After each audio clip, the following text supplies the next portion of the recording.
Ya a esas alturas, hermanos, hemos comprobado bíblicamente que el ser humano no puede salvarse a sí mismo, no puede autorregenerarse, no puede autorredimirse, no puede autoconvertirse. La salvación es una obra completamente externa del ser humano. La Escritura dice, la salvación es de Yahvé, la salvación es del Señor.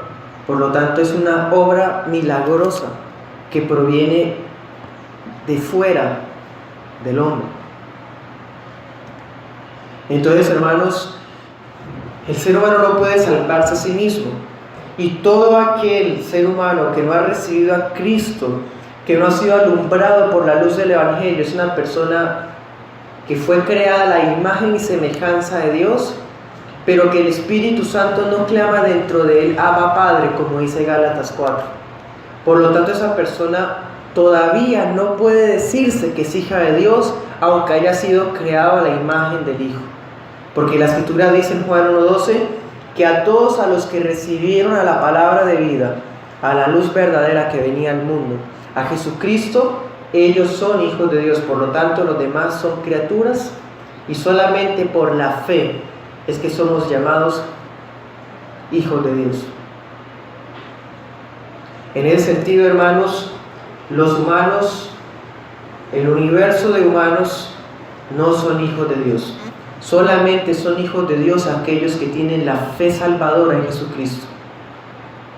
Así que Dios en su gracia les regaló un derecho a unas personas. E insisto, es un regalo. Fue un regalo que recibieron el día que ellos recibieron a Cristo. O sea, es un derecho que no se puede exigir. No es un derecho humano que se pueda exigir en una corte de los humanos. No es un derecho del hombre. Es un derecho que Dios regala y otorga a aquellos que Él decide dárselos. Y Juan 1:12 dice que se los da a los que creen en el nombre de su Hijo. ¿Cuál es ese derecho? El de convertirse en hijos de Dios. O sea, parte de que ni siquiera los creyentes eran hijos de Dios. Ustedes y yo hoy podemos decir que somos hijos de Dios, pero por la fe en Jesús ahora, y antes no lo éramos.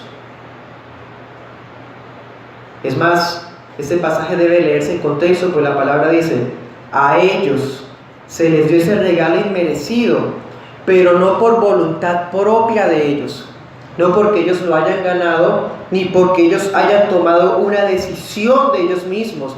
Pues el versículo 13 dice, estos hijos de Dios, estos que lograron recibirlo y creer en Él, no lo hicieron, hermanos, como resultado de una obra interna proveniente de ellos, sino que, 13, no nacieron de sangre, es decir, no son personas creyentes por ser hijas de creyentes. No son salvos por ser israelitas de sangre, judíos. No son salvos por ser hijos de evangélicos. Versículo 13, no por voluntad de carne, tampoco decidieron nada. Ellos no tomaron ninguna iniciativa en esta obra. Dice, ni por voluntad de carne, ni por voluntad de varón, sino que nacieron de Dios. Estas personas reciben el regalo inmerecido de ser llamadas hijas de Dios porque nacieron de Dios. En otras palabras, hermanos, nadie puede recibir a Jesús si no nace de Dios. Nadie puede creer en Jesús si no nace de nuevo. Los creyentes, los hijos de Dios, para poder creer en Cristo, para poder decir que ellos son nuevas criaturas, tuvo que ocurrir en ellos un milagro. Ese milagro se llama la regeneración. Ahí vemos entonces, hermanos, en Juan 1:12-13, la iniciativa de Dios en la obra de la salvación y la incapacidad del hombre en la misma. Dios es el que toma la iniciativa de la salvación porque la salvación le pertenece a Él. Y el hombre no tuvo ninguna iniciativa, es más, era incapaz porque no proviene ni de voluntad de él, ni de generación ordinaria de su sangre, sino de Dios. Podemos recordar, hermanos, tantos pasajes que hablan de esas verdades. Por ejemplo, Salmo 49:7 dice: ningún ser humano puede de ninguna manera redimir a un hermano. Salmo 49:7. El ser humano no puede redimirse a sí mismo. Tito 3:5. Nos salvó no por obras de justicia que nosotros hubiéramos hecho, sino por su misericordia, por el lavamiento de la regeneración y por la renovación en el Espíritu Santo. No provino ni de voluntad humana, Juan 1:13, no provino de un pago, de una redención pagada por el hombre, Salmo 49:7, pero tampoco proviene de alguna obra de justicia que nosotros hubiéramos hecho, Tito 3:6, Tito 3:5. ¿De dónde? Juan 1:13, de Dios. El hombre no puede redimirse a sí mismo, no puede regenerarse a sí mismo. Se hace necesaria, hermanos y amigos, la intervención de Dios en esta obra. Y esa intervención la lleva a cabo Dios a través del Espíritu Santo. Es una obra maravillosa, es una obra misteriosa y le pertenece al Espíritu Santo. Juan 3:8 nos habla, hermanos, en ese sentido, en esos términos, nos dice así, dice: el viento sopla de donde quiere, oye su sonido, pero no sabes de dónde viene ni a dónde va. Así es todo aquel que nace del Espíritu. Es una obra maravillosa, pero también es misteriosa. Es imposible que un cristiano pueda determinar la fecha en que nació de nuevo, porque no sabemos ni de dónde ni a dónde va el Espíritu. Lo que sí sabemos es que nacimos de Dios por iniciativa de Dios a través del Espíritu Santo. Entonces, hermanos, comprobamos bíblicamente la incapacidad total del hombre, su depravación, su inclinación al pecado. Y vemos entonces que la solución proviene de afuera de él. La solución a su muerte espiritual es ajena a él mismo. Proviene de la gracia de Dios, y el Espíritu Santo es el que aplica esa gracia.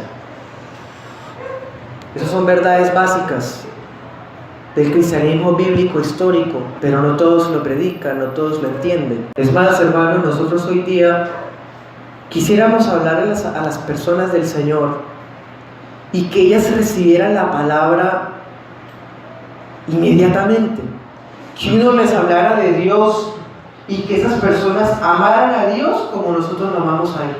Ya. Quisiéramos que eso sucediera, pero nos damos cuenta cuando compartimos el mensaje del Evangelio que eso se nos sale completamente de las manos. Nos damos cuenta que unos responden al llamado mientras que otros no. Nos damos cuenta, hermanos, que unos sí creen y se arrepienten, mientras otros se niegan a aceptar la verdad, y esos otros muchas veces son mayoría. ¿Por qué? O peor aún, hermanos, porque hay algunos que afirman creer mientras viven como incrédulos. Porque es posible que en una predicación bíblica haya quienes puedan de pronto cabecear, mientras otros estén con atención y entusiasmo tomando apuntes. ¿Por qué unos esperan ansiosamente que llegue el día del Señor, que llegue el domingo para celebrar su nombre, mientras otros prefieren pasarlo en familia o ocuparse en otras cosas? ¿Por qué en un mismo culto bíblico, bajo un mismo predicador, dentro del mismo entorno y bajo el mismo clima, hay una persona que sí cree y otra que no? ¿Por qué hay uno, hermanos, que sí ha nacido de nuevo por la exposición de la palabra de Dios y otro no, estando bajo las mismas condiciones? La respuesta a todo eso descansa en la gracia de Dios, en su soberanía, en su llamamiento eficaz, porque los resultados dependen de Dios. Corintios 3:7 dice que unas personas son las que siembran la palabra otras se la riegan, pero el crecimiento lo da Dios. No depende del que quiere ni del que corre, sino del que tiene misericordia. Todas estas cosas, hermanos, nos humillan, pero a la vez nos sorprenden. Porque vemos, hermanos, que esta obra es externa a nosotros, es ajena, proviene de afuera. Eso es una esperanza maravillosa. Y al estar expuestos a la predicación de la palabra, hermanos, nos gozamos en ella, a pesar de ver que no hay resultados, ni crecimiento, ni vida siquiera en otros que estén dentro de la misma predicación. Pero bueno, entonces si todo esto descansa en la gracia y nuestra predicación de hoy se llama gracia irresistible, ¿qué es gracia? La gracia ha sido definida tradicionalmente, todos saben la definición: don, bondad o favor inmerecidos. Eso es gracia sencillamente. Es una muestra del amor incondicional de Dios. Y esa muestra de amor es gratuita, es incondicional. Es gratuita porque vemos que el hombre no puede pagar por ella, no puede ganársela, no puede heredarla siquiera. Pero también es incondicional, porque independientemente del pasado de la persona o lo que haya hecho, la gracia también puede alcanzar a cualquier persona. Puede alcanzar a un Saulo asesino, como puede alcanzar a un joven Timoteo. La gracia es incondicional, hermanos, sin preferencias, sin favoritismos, sino con soberanía absoluta. La Biblia, hermanos, es una prueba de eso. En la Biblia no vemos hombres escogiendo a Dios. La Biblia no es una historia de hombres buscando a un Dios. La Biblia es una historia del único Dios bueno buscando y salvando hombres malos. De eso trata la Biblia. Así que la Biblia es la historia de la gracia. Y cada pasaje, cada historia, cada libro, cada ejemplo, cada doctrina están descansando en el pilar y en el fundamento de la gracia. Entonces, cuando esa gracia escondida en la Escritura llegó a nuestra vida, fuimos transformados. La gracia, entonces, hermanos, es la que mueve a que el Dios soberano escoja. La gracia es la que mueve al juez absoluto a perdonar a los traidores condenados. La gracia, entonces, es, hermanos, la que viene a nuestra vida y nos saca del estado de muerte para darnos un nuevo estado, una nueva creación, como dice Corintios 5:17, segunda de Corintios. Cuando la gracia vino a nuestra vida, hubo un cambio en nuestro interior, una transformación, hermanos, es algo completo. Teníamos un corazón endurecido, un corazón enemigo de Dios, un corazón incapacitado de lograr hacer por lo menos algo agradable. Pero cuando la gracia vino, ella nos transformó el interior de tal manera que el odio que teníamos hacia Dios por naturaleza se convirtió en amor hacia Dios por naturaleza. Porque la naturaleza fue cambiada. El corazón endurecido se convierte en uno de carne. Antes colocábamos en primer lugar otras cosas. Preferíamos, hermanos, nuestros propios quehaceres y obras inútiles y basura antes que el Dios eterno e infinito. Ahora para nosotros es impensable, porque hemos sido transformados. El que no ha sido transformado, hermanos, esto para él es algo muy difícil que no puede entender, porque se han de discernir espiritualmente, dice Corintios 2. Aquel que no ha nacido de nuevo y que tiene todavía la mentalidad del mundo dice: yo puedo buscar a Dios cuando yo quiera. Y nosotros le decimos, usted nunca va a querer, nunca. Bíblicamente hablando no tiene justificación, pero humanamente hablando tampoco, porque lo que el ser humano no le da la gana hacer hoy, no lo va a hacer mañana tampoco. Entonces, hermanos, el ser humano no puede buscar a Dios por sí mismo.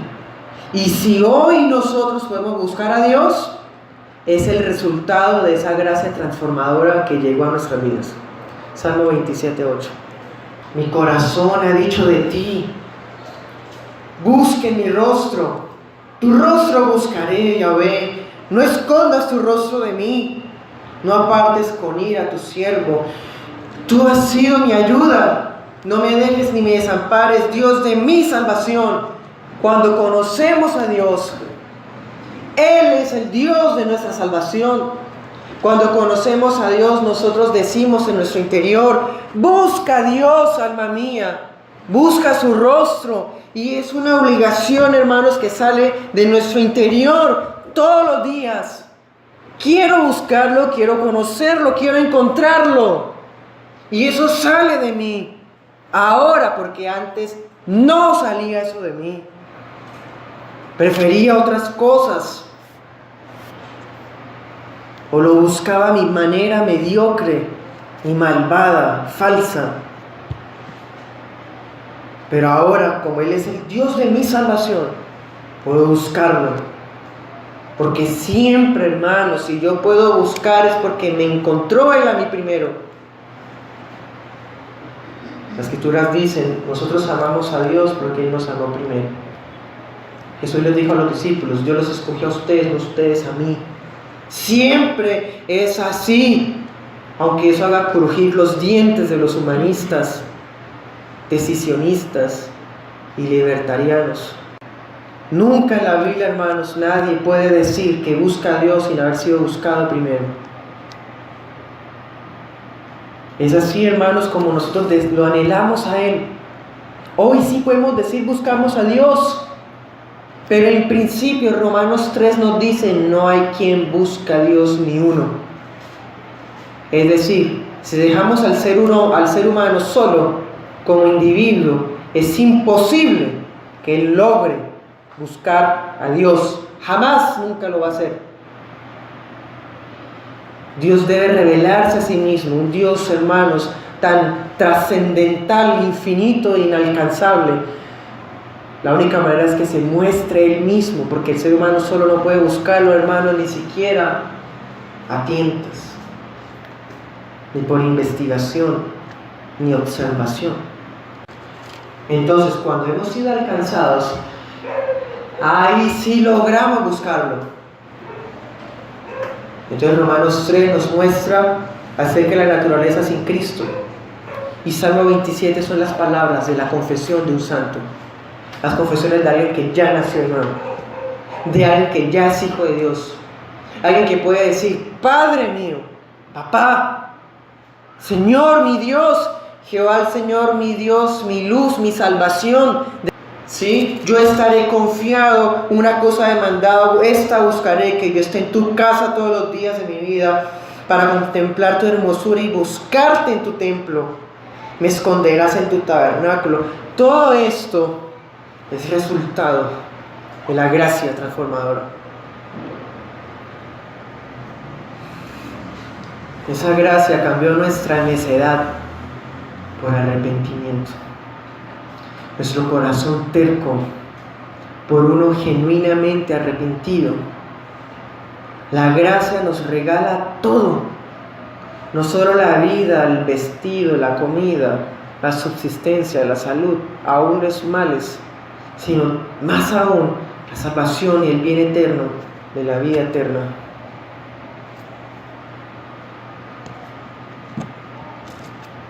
Esto, hermanos, es una verdad que hace que los santos hayamos hablado de esto como irresistible. Es irresistible. Jeremías 27 nos presenta un caso muy hermoso, donde podemos ver claro ejemplo de lo que significa esta doctrina. Si usted mira Jeremías capítulo 1, usted va a darse cuenta que Jeremías fue llamado siendo muy joven. Tanto es así que él dice, tal vez haya sido una hipérbole, una exageración de él mismo, pero él se atreve a decir: Señor, soy muy niño para hablar en tu nombre. En Jeremías 1 lo dice.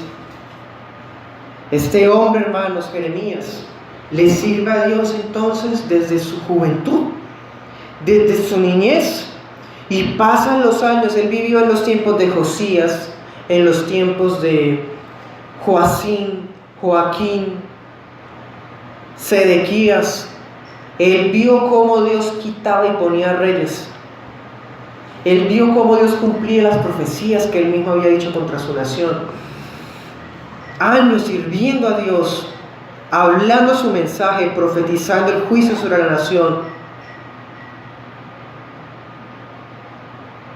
Pero seguía siendo un hombre, hermanos, mortal, frágil. Un hombre que se encuentra en este momento en una encrucijada consigo mismo. Dice: me sedujiste, Yahvé, y me dejé seducir. Más fuerte fuiste que yo, me venciste.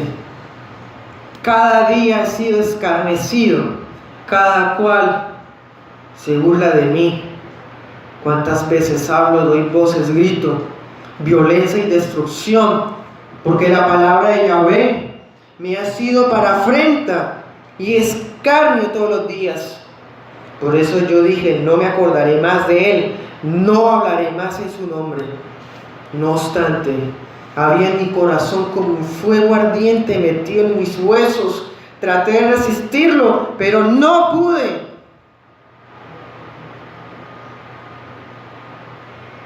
Aquí lo vemos, hermanos, textual.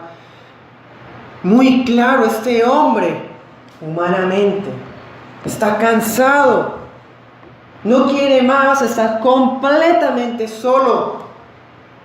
Su mensaje encara a la gente. ¿De qué trata su mensaje? Dice: violencia y destrucción. Todo el mundo lo odia por eso. El pueblo amenaza con asesinarlo, enjuiciarlo, encarcelarlo. Sus amigos y familiares lo rechazan y están conspirando contra él. Completamente solo. Pero en este pasaje, hermanos, Jeremías está considerando renunciar. Ya no quiere más. Ya no más. Renuncio. Voy a pasar mi renuncia, y como Dios es un caballero, entonces él me la va a aceptar, porque él no tiene por qué obligarme. No, hermanos, falso. La gracia es irresistible. A Jeremías no le queda nada. Solo le queda una cosa: su ministerio, y no lo quiere más. Solo le queda aquello que quiere evitar: su servicio a Dios a través de las profecías. Pero se lamenta, dice: no puedo. Fue vencido por Dios. Hermanos, es un fuego que no puede ser detenido. No es un fuego en el entendimiento pentecostal, hermanos, que provoca cosas locas, paganas, místicas y esotéricas. Es un fuego interior. Es una forma de decir que es algo que no puede evitar, que no puede resistir, que no puede vencer. Esa es la gracia irresistible. Y Dios, con esa gracia, es poderoso para vencer nuestras voluntades. Dios es soberano, y también es soberano sobre la voluntad del hombre. Dios es soberano, y es soberano sobre el corazón de las almas que le pertenecen a Él.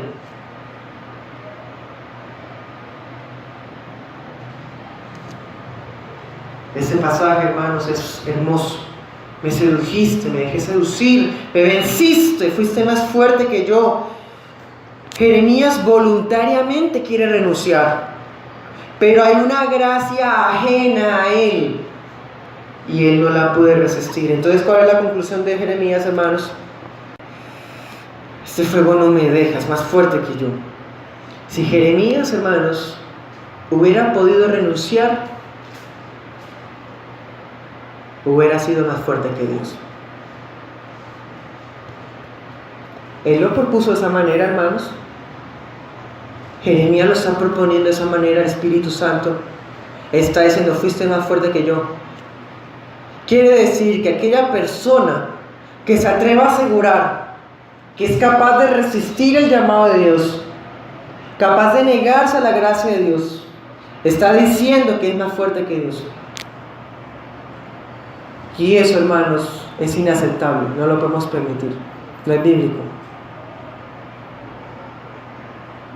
¿Puede alguien, hermanos, postergar su llamado? Como mirábamos a la luz de Marcos, Cristo llamó a los apóstoles: sígueme. Dejaban todo, hermanos, y iban. Sígueme. Leví dejó todo el trabajo en pleno horario laboral, estando de turno ahí, ganando dinero con usuras y trampas. Ahí, hermanos, sígueme. Se para y lo sigue. Nadie en la Escritura posterga ni se niega a su llamado. Nadie de los hijos de Dios puede negarse a su llamado. Además, también, si alguien dijera que se puede postergar el llamado, que pueda decir que para después o no, también está diciendo, hermanos, que Dios tiene un propósito, pero que no los va a cumplir sino hasta que la criatura le dé permiso. Eso es blasfemia, hermanos. En las Escrituras los propósitos de Dios se cumplen, aunque tengan que tumbar las estrellas, hermanos. La Escritura dice en Isaías: naciones entregaré por ti. O sea, ni siquiera las naciones valen, hermanos, lo suficiente como para que Él pueda cambiar los planes. El nombre santo de Dios y su gloria son cosas intocables que Él no está dispuesto a negociar con nada. Ni con las almas, ni con las estrellas, ni con los ángeles, ni con nada. Los propósitos de Dios son irrompibles, inmutables, así como Él es inmutable. No hay nada que ponga obstáculos a la obra que Él ha decidido hacer. Él siempre vence nuestra voluntad, y si nos requiere a nosotros en el cumplimiento de sus planes, no somos, hermanos, lo suficientemente fuertes como para decirle que no. ¿Cuál fue el final de Jeremías? Profetizar hasta el final, hasta la muerte. Sirvió a Dios hasta el último de sus días. Nunca renunció, nunca pudo. Qué bueno que sea así, hermanos. Porque sería muy triste, sería, hermanos, nuestra desgracia más terrible que nuestra voluntad fuera más fuerte que Dios.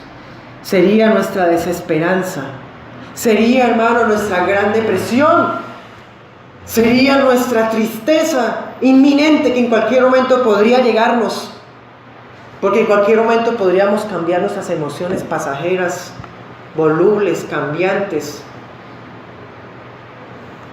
En cualquier momento podría renunciar, en cualquier momento podría volver atrás. Pero como esa gracia es irresistible, los que son realmente llamados por Dios no podrán nunca apartarse de Él, aunque quisieran o aunque por lo menos le pasara por la mente. Si a Jeremías le pasó por la mente, hermanos, aquí lo vemos confesando, diciendo: tú eres fuerte, tú eres fuerte, tú eres fuerte. Pero no se puede lograr, hermanos, que alguien se salga de la gracia. Vamos a Ezequiel 11, 19.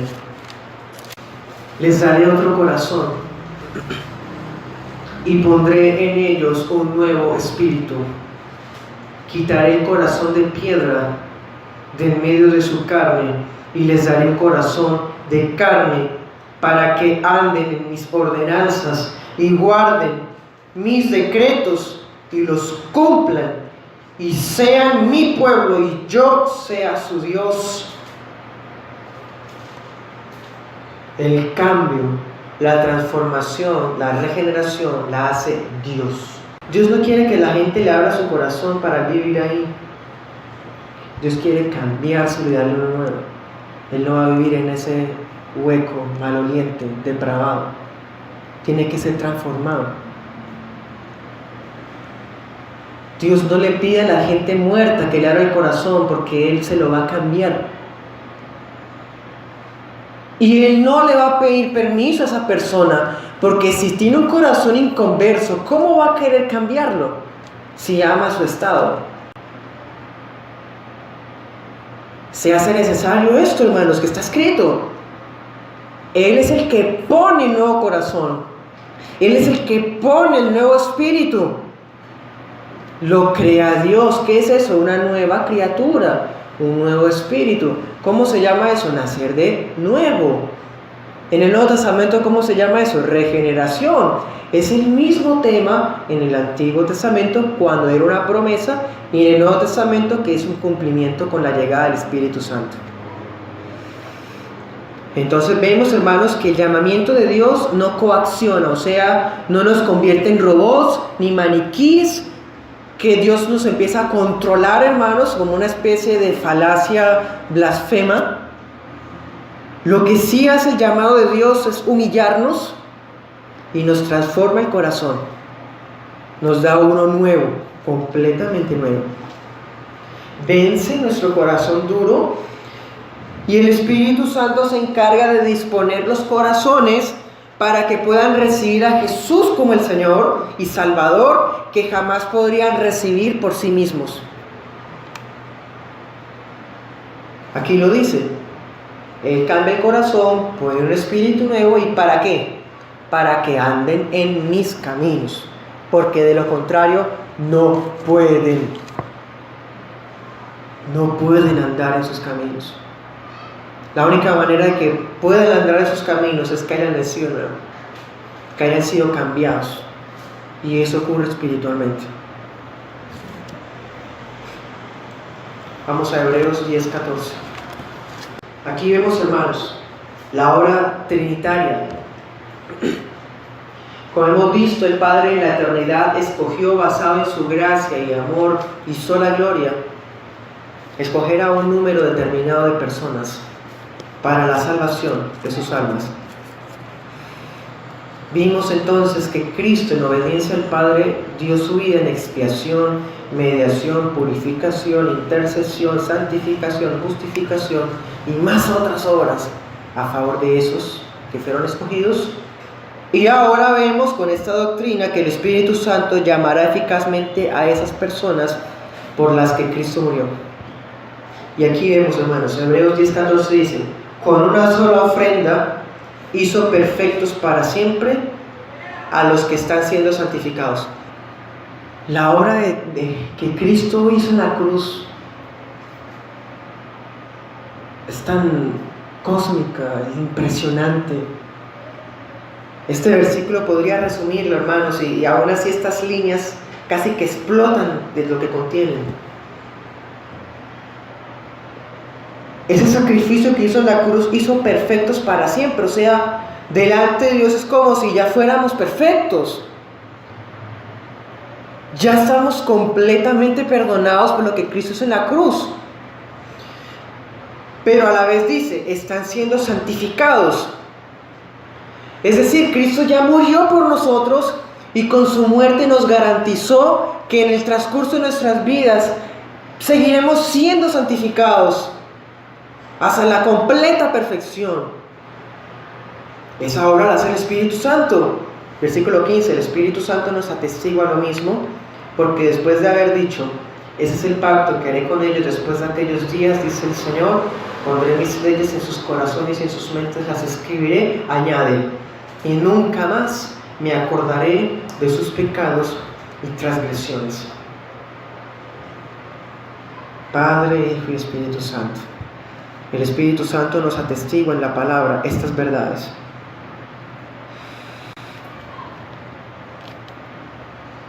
Entonces, hermanos, su gracia irresistible nos guarda de volver atrás, porque en vez de permitirnos retroceder, lo que hace es santificarnos aún más.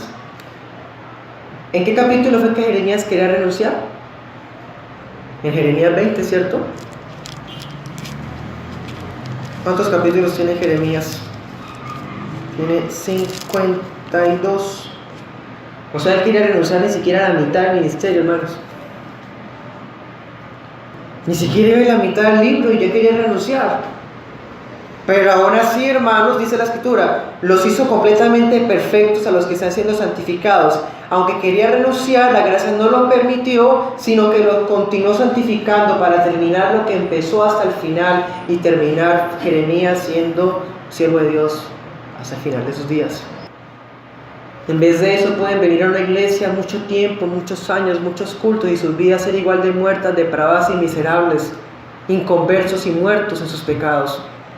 ¿Por qué? La respuesta a eso, hermanos, descansa en la gracia de Dios. Nosotros eso no lo podemos entender. Lo que sí podemos es exponer. Muchos son llamados, pero pocos son escogidos. Muchos escuchan la predicación del Evangelio, pocos se salvan. Muchos pueden venir a la iglesia, pero pocos realmente ser salvos.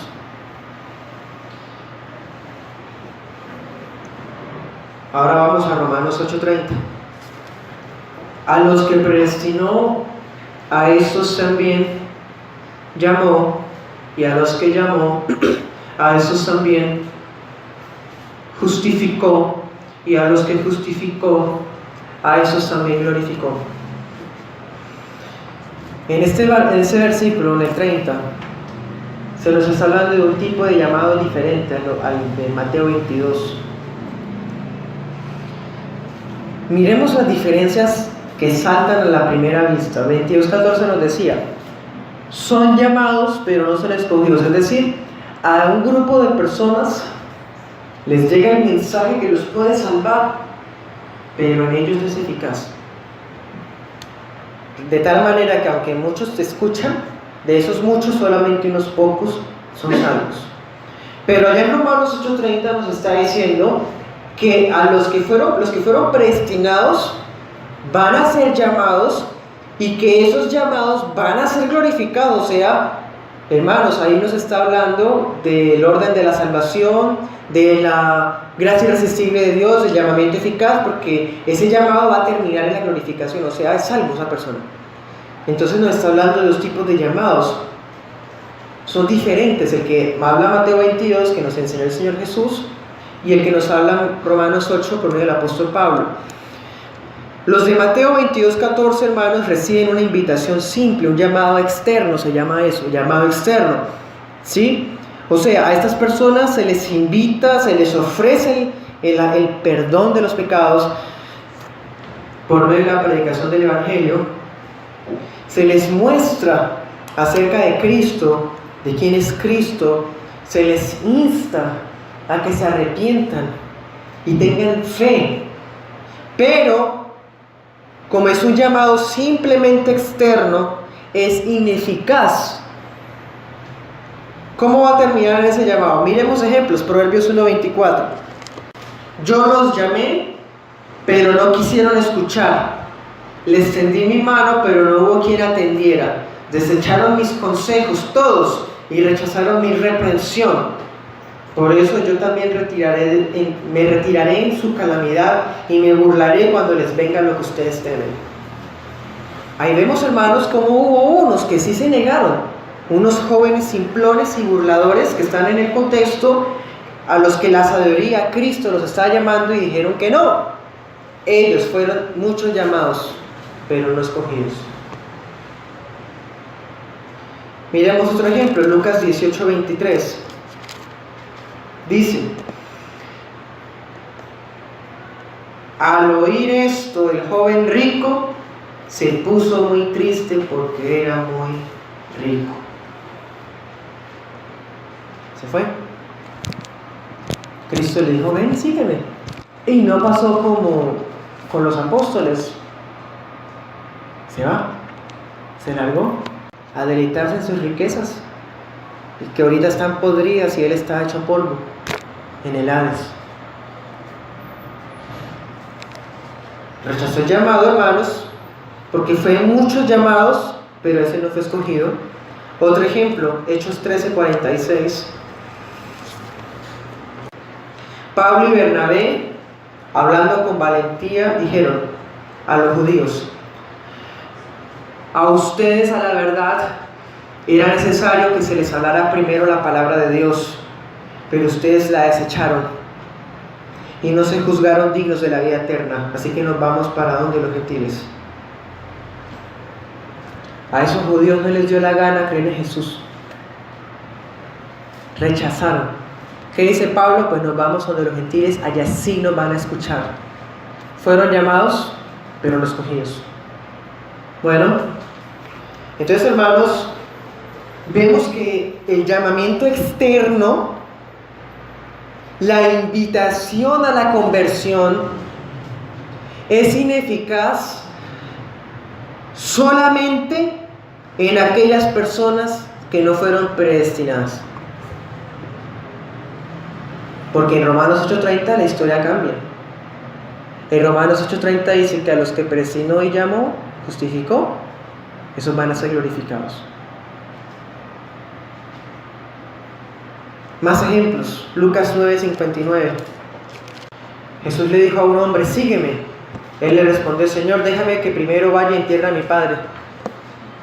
Este miserable gusano le estaba diciendo al rey: ahorita no, Señor, después. Espéreme unos añitos. Entonces el Señor le dice: deje que los muertos entierren a sus muertos. Vaya y anuncia el reino. Con esas palabras deducimos, hermanos, que ahí sí se le cayó esa boca arrogante. Pero miremos, unos pueden rechazarlo, el llamado externo. Otros pueden postergarlo, atreverse a decir después. Y otras veces hay personas que creen, pero temporalmente. Mateo 13:19 dice: cuando alguno oye la palabra del reino y no la entiende, personas que están aquí presentes escuchan pero no entienden nada, después uno les pregunta y no dicen nada. Estoy hablando de ellos. Dice: viene el Satanás y les arrebata lo que fue sembrado en su corazón.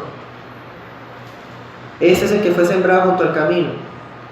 El que fue sembrado en pedregales es el que oye la palabra y al momento la recibe con gozo. Esas personas que quizás estén aquí también sentadas, que se emocionan con la palabra, la aceptan con gozo y la reciben, pero ¿qué pasa? Versículo 21, no tienen raíz en sí, son de corta duración, viene la aflicción o la persecución por causa de la palabra y tropiezan. Con que usted esté aquí no engaña a Dios y a nosotros tampoco. Con que usted esté aquí y diga que sí a todo y se sonría de todo, tampoco engaña a Dios ni a nosotros. La obra descansa solamente en Dios. El llamado puede ser externo, postergado, rechazado, aceptado con mucho emocionalismo, pero meramente temporal. Pero si el llamado es eficaz, hermanos, entonces ocurrirá lo que dice Romanos 8:30. A los que predestinó, a esos llamó. A los que llamó, a esos justificó. A los que justificó, a esos glorificó. Hermanos, es irrompible esa cadena, es irrompible. Miremos un ejemplo. Hechos 16:13 dice: un día salimos fuera de la puerta, junto al río, donde solía hacerse la oración. Nos sentamos y hablamos a las mujeres que se habían reunido. Entonces una mujer llamada Lidia, vendedora de púrpura de la ciudad de Tiatira, que adoraba a Dios, estaba oyendo. El Señor le abrió el corazón para que estuviera atenta a lo que Pablo decía, y cuando fue bautizada junto con su familia nos rogó diciendo: bueno, hermanos, impresionante, eso es el llamamiento eficaz. ¿Cuántas mujeres habían ahí? Nos habla en plural, nos habla de un río, de un lugar que ahí se solía hacer oración, o sea, muchas. Pero nos dice que el Señor le abrió el corazón a alguien. No dice que ella se lo abrió a Dios, ni que Pablo se lo dejó a la decisión mediocre y pobre de ella, sino que el mismo Dios soberano que le rompió la voluntad a Jeremías y a nosotros, lo hizo con Lidia también. Y tan eficaz fue, hermanos, que miren lo que pasa, le abre el corazón, ¿para qué? Para que estuviera atenta a que a la palabra, esa palabra la transformó. ¿Y cómo termina? Se bautizó, ella se volvió miembro de la iglesia de los filipenses. Lidia era miembro de la iglesia de Filipos, con la familia, una de las iglesias más encantadoras para Pablo. Entonces vemos, hermanos, cómo el llamado es externo cuando cumplimos nuestra gran comisión. La gran comisión de ir por todo el mundo y predicar el Evangelio. Por tanto, ir a ser discípulos de todas las naciones, bautizándolos en el nombre del Padre, Hijo y del Espíritu Santo. En el cumplimiento de nuestra comisión de compartir las buenas nuevas de Jesucristo, estamos dispensando, ofreciendo, publicando el Evangelio para que llegue a los oídos de todo el mundo. Eso es un llamamiento externo, pero es eficaz solamente en aquellos que han sido escogidos por Dios. Y ese, cuando es eficaz, hermanos, es toda la Biblia. ¿De qué trata? De la gracia de Dios. ¿Y cuáles son los personajes más admirados de toda la Biblia? Aquellos que fueron eficazmente llamados. Los personajes que más nos inspiran, que fueron sacados entre nosotros siendo mortales también. Nosotros los admiramos y son ejemplos de paciencia, como dice Santiago, pero porque fueron una vez llamados eficazmente. Ese es el llamamiento eficaz. Uno dice llamamiento eficaz, ¿por qué? Porque llega un momento en que la gracia es algo irresistible. Y cuando la gracia es irresistible, nos transforma la naturaleza, nos capacita para lograr andar en santidad hasta el día final. Por eso es eficaz. Loida escuchó la palabra, igual que todos los que estaban con ella, pero fue necesaria la intervención del Señor para que esa oportunidad fuera un llamamiento eficaz. El llamamiento eficaz se hace evidente, hermanos, con los frutos. Los frutos. ¿Qué decía la Escritura? No tienen raíz en sí mismo, por lo tanto, ¿qué va a pasar? Cuando llegue la persecución, cuando llegue la aflicción, ¿qué va a pasar? Se van a apartar, porque no están basados en la gracia, sino en una emoción temporal. Entonces, cuando estamos basados en la gracia, hermanos, es que ocurre en nosotros todo esto, hermanos, que lo encontramos en toda la Escritura. Un Abraham que fue eficazmente llamado, ¿sí?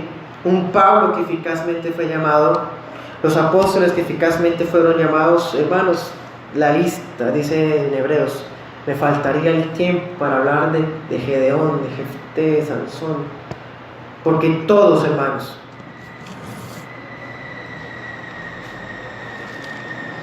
entonces esa gracia irresistible, qué hermoso que sea irresistible. Todo eso, hermanos, es resultado del Espíritu Santo. Sin el Espíritu Santo, hermanos, no podemos vivir. Todo eso que estamos hablando, hermoso, misterioso, maravilloso, precioso, no puede ser real sin el Espíritu Santo. Cuando la gracia se hace eficaz e irresistible en los llamados, andamos por el Espíritu, ya no en la carne. Versículo 5, los que son de la carne piensan en las cosas de la carne, pero los que son del Espíritu en las cosas del Espíritu. El ocuparse de la carne es muerte, pero el ocuparse del Espíritu es vida y paz. Versículo 8, los que viven según la carne no pueden agradar a Dios, pero ustedes no viven según la carne, sino según el Espíritu. Si es que el Espíritu de Dios está en ustedes. Si alguno no tiene el Espíritu de Cristo, no es de Dios. Ya no nos ocupamos, ya no andamos, ya no vivimos conforme a la carne, sino que vivimos conforme al Espíritu. Dice Pablo, mire cómo lo propone. Si es que el Espíritu está en usted, o sea, yo le estoy hablando de la iglesia, Y yo supongo que ustedes son las personas convertidas. Ustedes y yo no somos capaces ahora de andar en la carne. Como hubo un cambio en nuestras vidas, hermanos, se notan los cambios. Ya no pueden repetirse los mismos hábitos pecaminosos de antes, porque hubo una transformación en ese ser de la persona. Entonces ya no sigue según la carne, sino ahora el Espíritu. ¿Por qué? Porque el Espíritu Santo está en ustedes. Una vez el Espíritu Santo vino a nuestras vidas, nos volvió hijos de Dios, su presencia queda en nuestros corazones como un sello hasta el final. Por eso el llamado es eficaz. Él era ese fuego entonces que no dejó irse a Jeremías. Entonces, si el Espíritu vive en una persona, esa persona le pertenece a Cristo.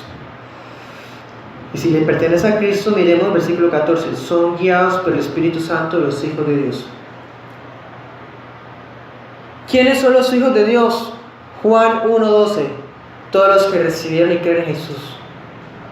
¿Y ya? No, pues fácil. Todos, mire, mañana celebran el nacimiento. Todos creen en Jesús. Todos somos hijos de Dios porque todos somos cristianos. No falso. Creer en Jesús y recibirlo, esa palabra recibirlo, hermanos, significa cargar la cruz y seguirlo como discípulo, como siervos de Él. ¿Qué más dice? 14. Ser guiados por el Espíritu Santo. Dice, no habéis recibido el espíritu de esclavitud para estar otra vez en temor, sino que habéis recibido el espíritu de adopción por el cual clamamos Abba, Padre. El Espíritu Santo vuelve y nos confirma, es el que nos convirtió en hijos de Dios. Y podemos seguir siendo hijos de Dios y presentarnos ante la presencia de Dios como hijos, porque el Espíritu Santo está presente en nuestro interior. Si no fuera así, hermanos, vivimos conforme a la carne, nos vamos a desviar en cualquier momento, pero no va a ser así, porque si somos hijos también somos herederos. Y si herederos de Dios, entonces somos coherederos con Cristo. Todo esto, hermanos, es una garantía hermosa, pero es exclusiva. Versículo 20 dice, el Espíritu nos ayuda en nuestra debilidad, porque aunque fuimos eficazmente llamados y la gracia está en nosotros, continuamos en un cuerpo débil. Dice, ¿qué hemos de pedir como conviene? No lo sabemos, pero el Espíritu mismo intercede por nosotros. El Espíritu Santo, hermanos, es el que hace real la gracia en nuestras vidas, aún en esto eterno que nos dio su Espíritu. Oremos.